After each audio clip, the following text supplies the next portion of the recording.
profession, they are continuing their membership with us. But the members who are working into the industry, they remain unconnected, they don't pay the fees. दूसरा हम CFO और CEO kinds of needs करते रहते हैं, जिससे हम आप लोगों से रूबरू हो सकें.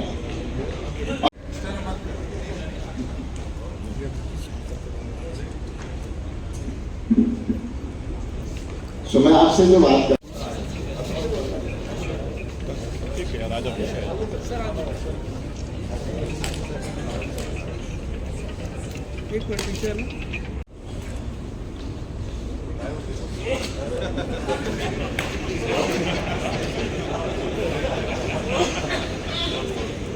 प्रोफेशनल्स हैं, उनको मैं आज बहुत बहुत वेलकम करना चाहता हूँ. हम किसी भी देश को आगे बढ़ाना चाहते हैं तो सबसे इम्पोर्टेंट रोल होता है उसकी पॉलिटिकल लीडरशिप. परेश बेहरा जी राजनीति में रहे, but basically he is a man of finance and economics. तो इनकी 1990 में लिस्टेड कंपनी हुआ करती थी बॉम्बे स्टॉक एक्सचेंज में. इन्होंने मूवी बनाई, गुनाह मूवी आप सब जानते होंगे, परेश बेहरा भैया ने बनाई. आजकल छत्तीसगढ़ ही में भी कई मूवी बनाते हैं, डिफरेंट टाइप ऑफ शौक रखते हैं और पॉलिटिक्स में भी एमएलए के रूप में काम किए. बेहरा एरिया से आता है कि आप तो अच्छे भले आईएएस थे, एक छोटे से गांव से निकल कर आए. जब मैं बड़ा हम्बल बैकग्राउंड से आया, मैं 7.5 साल का था तब मेरे पिताजी का निधन हो गया था. मेरी माँ 4th क्लास तक पढ़ी हुई. वहाँ से मैं संघर्ष करते हुए आगे बढ़ा और one of the youngest age में देश में आईएएस बना था और छत्तीसगढ़ राज्य गठन के बाद पहला आईएएस बना. और मेरे स्टूडेंट लाइफ की बहुत सारी यादें भिलाई से जुड़ी हुई हैं. मैं 2 साल भिलाई में रहा भी हूँ अपनी स्टूडेंट लाइफ में, सेक्टर 6 में और नेहरू नगर ईस्ट में. और यहाँ पर अपनी आप की स्टोरी है या चाइना की स्टोरी है, कैसे उन्होंने इकोनॉमिक ग्रोथ को अचीव किया. सिंगापुर की बड़ी स्टोरी है, ताइवान की स्टोरी है. बट साउथ कोरिया की स्टोरी से मैं बहुत ज़्यादा इम्प्रेस होता हूँ. हम हमेशा बात करते हैं कि हमारे देश में जनसंख्या बहुत ज़्यादा है, पर साउथ कोरिया की का जो जनसंख्या घनत्व है, पॉपुलेशन डेंसिटी है, पर स्क्वायर किलोमीटर में जितने लोग रहते हैं वो इंडिया से भी ज़्यादा है. हम आज़ाद हुए थे 1947 में, 1947 में हमको आज़ादी मिली. वो आज़ाद हुए 1948 में, 1 साल जस्ट बाद. और जब आज़ाद हुए वो, तो उनके सारे सोशियो इकोनॉमिक इंडिकेटर्स, चाहे वो जीडीपी हो, नेशनल इनकम हो, पर कैपिटा इनकम हो, आईएमआर हो, एमएमआर हो, जितने भी सोशियो इकोनॉमिक इंडिकेटर्स हैं वो इंडिया से भी खराब थे जब वो आज़ाद हुए. बट एक वहाँ political leadership I, mister park. एक वहाँ पे पार्क आया, उसने कहा कि मेरे देश के प्राइम मिनिस्टर रहते हुए नहीं कर पाए, क्योंकि उस समय की पॉलिटिकल लीडरशिप जो नरसिम्हा राव जी की थी उसने उनको सपोर्ट किया. और बाद में जो प्राइम मिनिस्टर बने तो रिमोट रोल रहा उनका. और जो उस समय की पॉलिटिकल पावर थी, सोनिया गांधी जी एंड अदर, उसने सपोर्ट नहीं किया तो नहीं कर पाए. हम लोगों का जब 9 इयर्स का सर्विस पूरा होता है आईएएस में, तो फेज 3 ट्रेनिंग के लिए जाते हैं LBSNAA Lal Bahadur Shastri National Academy of Administration. तो वहाँ पर जब जाते हैं तो किसी एक कंट्री के डेवलपमेंट मॉडल की स्टडी करनी होती है. एक कंट्री के डेवलपमेंट मॉडल की स्टडी करनी होती है. तो मेरे को भेजा गया था कोरिया, साउथ कोरिया के डेवलपमेंट मॉडल की स्टडी करने के लिए भेजा गया था. ऑब्वियसली नॉट नॉर्थ कोरिया, ठीक है.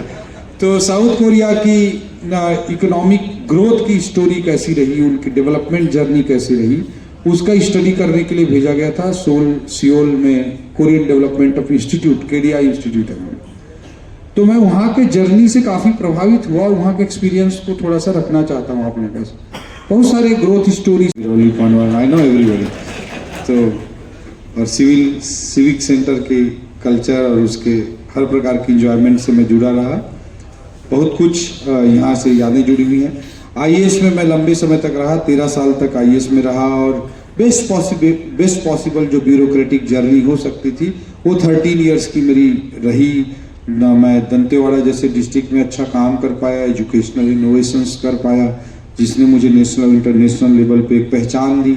राजधानी नक्सल एरिया की बात हो, चाहे सरगुजा की बात हो, जांजगीर जैसे एग्रेरियन डिस्ट्रिक्ट की बात हो, या राजधानी रायपुर में 2 साल कमिश्नर के रूप में और 3 साल कलेक्टर के रूप में काम करने की बात हो, बहुत अच्छी जर्नी रही मेरी। बट मैंने एक सडन पॉइंट पे डिसाइड किया, जब मेरा जब लगभग 23 साल 24 साल की नौकरी मेरी और बची हुई थी, देन आई डिसाइडेड कि I should quit IAS and I should join politics. तो ये डिसीजन मैंने किया। इसके पीछे बहुत सारे थॉट थे और बेसिकली मुझे लगता है कि इंडियन डेमोक्रेटिक सिस्टम में पॉलिटिक्स सबसे इम्पॉर्टेंट है, वेदर वी लाइक इट और dislike it, whether we love it और hate it, but it's most important. इससे आप मना नहीं कर सकते। हम बाहर से बोलते हैं कि भाई ये तो नाली है, कीचड़ है, दिस है, दैट है, there are lot of challenges, बहुत सारी टांग। पोटेंशियल के रूप में देखा, ना कि बर्डन के रूप में देखा। और उसने कहा कि अगर मैं इसको स्किल्ड और एजुकेटेड बना लूंगा तो ये मेरे लिए रिसोर्स बन जाएगी। और इसी विजन के साथ उसने यूनिवर्सल एजुकेशन का कॉन्सेप्ट अपने कंट्री में लाया। यूनिवर्सल एजुकेशन का, सार्वभौम शिक्षा, और पूरे कंट्री के पॉपुलेशन को उसने एजुकेटेड और स्किल्ड बनाया। और एक तरफ उसने जैसे ही पॉपुलेशन को तैयार किया, दूसरी तरफ उसने देखा कि मेरे देश के खुद के जो डिमांड हैं उसी को मेरी इकोनॉमी में अगर मैं पूरा करता रहूं तो मेरा इकोनॉमी ग्रो नहीं कर सकता। इसलिए उसने दिमाग लगाया कि दुनिया में जिन चीजों की डिमांड ज्यादा है, जो हाई वैल्यू प्रोडक्ट हैं, छोटा सा काम करके बहुत बड़ा वैल्यू दे सकते हैं, ऐसे चीजों के एक्सपोर्ट पर फोकस्ड इकोनॉमी हम क्रिएट करेंगे। ये सोच थी पार्क की। और उसने एक एक करके अपने देश के जो बड़े बिजनेस हाउसेस थे उनको बुलाया और उसने बोला कि जैसे आज हम सबके हाथों में सैमसंग की मोबाइल होती है, उसने सैमसंग को बुलाया। उस समय शायद सैमसंग कपड़े बनाने का काम करती थी 70s, ठीक है। तो उसने बुलाया, एक कपड़ा उपड़ा छोड़ो, ये बंद करो, तुम दुनिया में इलेक्ट्रॉनिक्स प्रोडक्ट की डिमांड है और तुम इलेक्ट्रॉनिक्स प्रोडक्ट का काम करो, ये तेरा काम है। उसने तय कर दिया। उसी समय पार्क के उसी थॉट से LG पैदा हुई। आज हम सबके घरों में LG की टीवी होती है, LG की फ्रिज होती है। तो उसने LG को बुलाया। उस समय LG वाले शायद ऊन बनाने का काम करते थे, ऐसा कुछ है। तो उनको बोला कि ये सब बंद करो, तुम ये बनाओगे, टीवी बनाओगे, रेफ्रिजरेटर बनाओगे, ये सब बनाओगे। उसने हुंडई को बुलाया। उसके कारण जिसकी लाइफ अच्छी भली चलती रहती है वो सोचता है यार मैं इस पचड़े में क्यों पड़ूं, मेरा लाइफ अच्छा चल रहा है। तो बट मेरे को हमेशा एक स्टेटमेंट कौंधता था। चाणक्य का स्टेटमेंट है कि अच्छे लोगों के राजनीति में भाग नहीं लेने का पहला दुष्परिणाम होता है कि बुरे लोग अच्छे लोगों पर शासन करते हैं। तो जब तक अच्छे लोग राजनीति में नहीं आएंगे, जब तक अच्छे लोग राजनीति में नहीं आएंगे और हम कोसते रहेंगे राजनीति को, तो ये गलत है।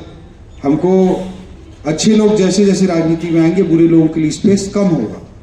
तो इसलिए मैंने पॉलिटिक्स में आने के चैलेंज को एक्सेप्ट किया और मैं अपने ब्यूरोक्रेटिक जर्नी में बहुत सारे एक्सपोजर मेरे को हुआ, जिससे मैंने देखा कि पॉलिटिकल लीडरशिप से कैसे देश की अर्थव्यवस्था में सुधार होता है। मैं कहना चाहूँगा मनमोहन सिंह जी के बारे में। वो 91 में इंडिया में economic reforms as finance minister लेकर के आए, आप सब लोगों को पता है। और उस समय देश के प्राइम मिनिस्टर हुआ करते थे नरसिम्हा राव जी।